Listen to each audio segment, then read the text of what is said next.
What started as despair, panic because someone got lost in Kentucky. It's crazy. But despair, tragedy. Because you guys love this game and are passionate about the sport, what happened that day against the Cincinnati Bengals and the Dolphins drove us to where we are now, from Cincy to Indianapolis to Florida to Connecticut, and here we are now, 2021. Ali, I don't know why you're awake, how you're awake. You need to go to bed, dude. You need to get some damn rest, please. And that's kind of a great segue too, to just last night, flawless, absolutely flawless. And we reached a peak of over 7,000 people on the site at any one time, and throughout the entire draft, we had 4,000 to 6,000 to 7,000 consistently.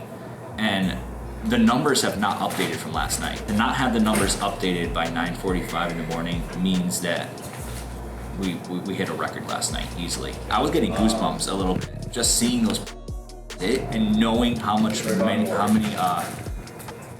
more paid we have that are going to hit over these next 2 days, especially day 3, and to see that potential early on in the draft, I cannot wait to see what we do tonight and tomorrow. Virtual office. Yeah. But I would expand that quickly, if I could quickly interrupt. I would expand that to worldwide, because we have 12 full-time employees now, right? That's the thing. And we have people in the UK and Canada, all across the US. And I think that's so awesome that we as a group have been giving people a chance to live out their dream doing football full-time. We pay full-time employees with benefits. With benefits. With benefits. Livable salaries. We have never, and this is something Ozzy talks about all the time, and this is where Ozzy and I are always on the same page, which is great. We have not taken in any investment. Aside from Ozzy's investment, we have taken no other capital investment. We have no loans. We are a debt-free company. We're not beholden to anybody, and we've been cash flow positive from day one, allowing us to actually employ with decent salaries and benefits, 12 people. Last night, first round of the draft in 2021, we had a team of employees on the ground here in Cleveland. We had 2 people in the UK who pulled all-nighters till the sun came up in London to get content out for us. And we had a remote team of people all across America, from Denver to California to up into Canada, which is like America light, and North Minnesota. Yeah, all these different places. It's incredible. All cohesively, flawlessly providing one of the best experiences for fans, football fans, last night during round 1 of the NFL draft. PFN social account, flagship social account we're talking about here, is trending upwards of having 6 million impressions through draft weekend, which I'm going to include Sunday. We've done a complete overhaul of draft coverage. We're talking about every first round, second round pick getting 3-image Twitter thread with links back to the site appropriate when necessary. You're looking at right now, though, Friday, day 2 of the draft, round 2, round 3, at 2.5 million impressions. We've already sent 200 tweets today alone. So again, when you have multiple picks. So Thursday, day 1, 1 million even. We're already looking at a projected 2.5 million for Saturday alone, and that's without extra content. So overall, the 2 highest days since the PFN flagship Twitter account has been instituted in terms of impressions is this weekend alone. New Twitter and new social media policies in effect, new graphics thanks to our graphic designer Angela. Absolutely killing it, slaying it. You're looking at a lot of people just taking our brand images, our brand focus, and retweeting it without comment, which is arguably the most important aspect of social media, because they know that we are the voice, we are the presence they want to talk about and show on their own profiles. So PFN 365 has owned draft weekend. Will not be shocked looking at the numbers last night. Yesterday was probably a record-setting day for us, and that we're still setting records, and substantial records that have us out of certain tiers. We're now playing with the big boys, and we're still setting records here at the NFL Draft. You being our social media director sells it a bit short. I've followed you on Twitter for a while, Thank you. Right? You and I had gone back and forth in DMs and just publicly on Twitter due to sports analytics, the way you analyze the game. I mean, you yourself are an analyst. And I think, do you think that plays into why you're so good at directing conversation on social media about the sport? Absolutely. You have to be a subject matter expert because no one's going to trust the voice. And so specifically for social media, nobody's going to trust what you're saying if you don't know what you're talking about. You can fake it. You can sort of be phony. You can play the catchy angle. You can put up a, hey, pick player A versus player B. But if those players have nothing in common, you're going to get lucky before you're going to actually know what you're talking about. So to be a subject matter expert in the industry as well, but also being able to talk to a layman and the same as talk to other fellow analysts. It's sort of, I'm not a unicorn in any stretch of the imagination, but there's very select few of us that can handle knowing the amount of copious amounts of data points, but also understanding the sport at the level that I think that I do, that I know that I do, and that I've been able to cover for now going on 2 decades. The numbers are one thing. The brand voice, so bringing it back to that too, is something that I really strive for. It's the fact that I want you to recognize an image of PFN, and I think we have the content, the manpower, but we also have the brand voice that was built in before me that's there, that you see a PFN image, you see the PFN logo, and you click it open. Yeah. You don't just scroll past it on your finger, with your finger, you know, I call it the billboard test. Your phone is your billboard you see on the road. You're driving by at 70 miles an hour, you're just gonna to fly by. PFN though is gonna get to the point where you see it, or you see an image that looks like a PFN, you're gonna click, you're gonna slow down, you're gonna look at it, you're gonna see what they have to say, because that voice is already built in, it's already there, the information's already there, and it's just a matter of getting it out there and making sure that everybody knows it. I was taught at an early age to write to a 7th grade reading level. And that's sort of where the social media world is. You have to keep it like, everything has to be to the 7th grade. So it almost like, maybe you can go a little bit higher with some, but for the most part, you've got to read on an average to a 7th grader. Yeah. So everything's got to be out there, so you got to be able to read it. And I think that's sort of my ability to do that. I didn't know I had it, type of thing. I didn't know I had it. Well, we know you have it. And now I realize I do have it, and so I'm very proud of the fact that I can get it to a 7th grader, but also to the guy who's on his 19th Miller Lite and arguing across the bar. He said, well, PFN said this. Those are our people. That's right. That's who I want. I don't want the 7th. No, I'm gonna keep the 7th grader, and I'm gonna keep the guy on 19th Miller Lite. Yeah, get the guy who's 19 Miller That's the true goal. That's our guy. Those are our people. Miller Lite represent, or as we call him in my family, Meller Lights. Meller Lights. Meller Lights. Because you're Cam Meller. Yes, that makes sir. I think our best way to stand out in this space is to be the company that says, I don't want to yell at you. I don't want to scream my crazy opinions at you. We're not going to pit 2 guys against each other and have them just scream for entertainment. So played. I want you to grab a beer, pull up a chair, and let's have a conversation about football. I said that a little bit earlier. I think you've perfectly captured that. Yeah, night 2 is really fast moving, and it's, you know, the excitement from night 1 is still kind of building that momentum here, and we're really just trying to move that momentum from round 2 to round 3, and going from down to 7 minutes per pick. Our social team is moving as fast as they possibly can. At this point of the draft, you will notice that the picks are coming in way faster than the broadcast is actually announcing it, which just puts us in a sort of a little dilemma, because we want to respect the viewers and making sure we aren't tipping the picks too much while they build up for the excitement, because it's still pretty early in the draft and there's still some good players on the board, but balancing that with not being too behind in our coverage as well. So literally about 5 minutes ago, I gave our social team the green light to announce picks as we get them and not wait for the announcement anymore, just because the broadcast has fallen so far behind the actual picks that are coming in by about 3 to 4 picks. And so that's what we're doing now. We're still doing our same graphics, we're still doing our same tweets. As we get into round 3, we will back off a little bit on that and do limited graphics, more tweeting in terms of linking to scouting reports from 𝗙𝗢𝗨𝗧𝗨𝗕𝗘 and other draft profiles on the website. And you know, this is just now all about making sure we get all of our stories out, all of our scouting reports out, and trying to keep up with the fast action as much as we possibly can. When we started this, hell, my grandma had a podcast on fantasy football. I mean, the market was so saturated with everybody pretending that they know about football that it seemed a very daunting task to try to get into this industry and get to where we are today. And sometimes it's hard to step back and appreciate the forest through the trees.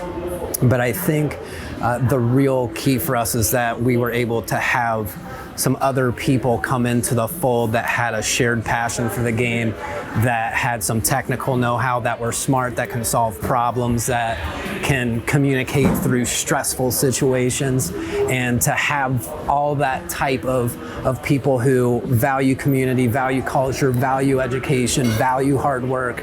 You don't have that in other places because you're basically going through the phone book and saying, okay, well, let's get these 10 random people and start something together. And, you know, sometimes that doesn't work out. But the fact that we've been able to vet each other and get to know each other before we jump in and have the quality of people that have brought all the different niches into the fold.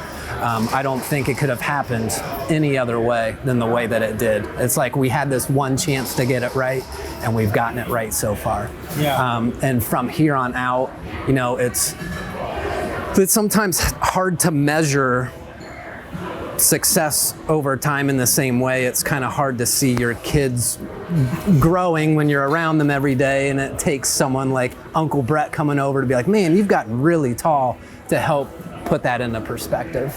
Round one is all about showmanship. It's the league's premier night for the draft. Commercials between every pick. They tell the teams to hold the picks in for, you know, so the clock can run down for 10 minutes, get all their commercials in, do all their showmanship. And then round one, you're waiting to see who are the top players you've seen in mock drafts all year. Do they make it out of round one to round two? Then what we're talking about all day Friday, which is today, So nobody wants to hold up to the half drunk beer. which of those round two When you tweet it out. players our team's going to start trading for. We get to round two now. We're only like 10 picks in. We've had 5 trades, right? It's like the draft in terms of time, in terms of speed, in terms of pace, goes 0 to 60 between round one and round two. Round one's at 0, and then you wake up on Friday and boom, you're going full speed, 100 miles an hour. I'm trying to keep up with the mock draft sim. I haven't even been able to tweet from my personal account because as the picks are coming in 2 picks ahead of the broadcast. So just trying to keep up with everything. This is just much more difficult to keep up and to feel like you know what's going on. Because it's not just, okay, this team traded with who. We need to know why. Why did the Giants get leapfrogged twice? Right? Why did the Dolphins take this player over that player? You know, why are these trades happening? What's going on? What are teams thinking? Who's missing out on the players they want? Who's trading up to get the players they want? Round two is where a lot of the action is, and then we still have round 3 tonight, and round 3 is where we see a lot of the players who are going to stick on rosters for a long time. So round 1 players, they only make up a fraction of rosters around the NFL. Day 2 and day 3 players, those players are the ones that usually last 10, 11 years for whatever reason. And so these are the players we want to keep an eye on, see how it goes. And I've said this to you guys, and I say it to my wife too. I'm like, this is crazy, right? Like, how is this sustainable? It's But then you surreal. look at, surreal is a better word, but it's like you look at your processes behind the scenes and everything with a human touch and UX and doing everything for the reader. And it's like, of course this is sustainable. Like, this is only hitting the surface of what we're doing, and we're going to continue to just blow things out of the water from here. And it doesn't hurt to have Tyler on our side too. Yes, correct. The number one God thing. bless Tyler. Our SEO expert. The number one thing that we did as an ownership group is that we were going to act as a family. Right. And that culture has infiltrated the very depths of Pro Football Network. And I've been talking to our staff throughout the entire weekend. The number one thing they all say unprompted, the culture, the culture, the culture. The reason this company is sustainable is because our culture permeates through our company, and that shows to our audience, and they know what they're gonna get every time they go to profootballnetwork.com. But it starts here with this ownership, and this ownership starts with a really shitty day in Cincinnati, Ohio. It's crazy. But here we are. And so guys, to the future. To the future. To the future. In all seriousness, I probably could not be more proud of what we accomplished these last 2 days. When we started PFN, at least when we really got an idea that we could be bigger than a blog, bigger than a fan site, these types of events, these types of nights that we had last night and tonight are exactly what I envisioned us being able to ground in Cleveland, doing hours of film work, hours of live shows, hours of interviews, while we also had a team on the ground in Cleveland doing hours of editing, content production, social media, all these different things. Simultaneously, we had a team of remote staff all across the country and into Canada, and we also have 2 people across the Atlantic Ocean pulling all-nighters in their respective time zones in the United Kingdom, also helping us do the same thing. We have taken a legitimate global effort to continue to put ourselves on the map as one of the best football media companies out there. We have the respect, as you guys know, of not just people like Trey Wingo who joined us because of how great you guys are and we are as a team, but we have interested in us. I'm having conversations who wants to get in on what we're doing. Is super impressed with what we're doing. Coaches, teams. We have a press conference with Tony and Trey the other day, and teams are sending their official sites to cover that press conference. Yes. That is the shit that we are doing right now. And then we go out after doing all that. Tonight and last night, we then up the game because of how good we did these last 2 days. I could not be more proud. I could not be more impressed. And quite frankly, I am honored to be a part of you guys. When we are looking to bring people in full time, to pay you guys a salary that you can live off of, and you can do this for us full time, we have the opportunity, as always, to look outside the company, to look outside of our organization. But because you guys are doing things like this and have been even before you were making a single penny for this company, we want to go to you guys first because you guys crush it. And then when we have nights like tonight, when we have nights like last night, it justifies every single moment we spent making the decisions to bring you guys in as full-time staff. There are now people also on this remote team who are not even full-time staff, who have been with us all night tonight, all night last night, because they also believe in the brand. People like Cody Rourke, who's got 18 million jobs, but including being a full-time Adam Schefter impersonator. And he continues to be here showing his love for the brand and showing his love for this company. And I just want to say, lastly, I love you guys. I love this company. And nights like tonight and last night are every single thing that we want to be about. And it's all because of everything you guys did to make this possible. You are the backbone of this company, and you are the blood that runs through its veins. So really good shit, guys. I'm really proud of you, all of it.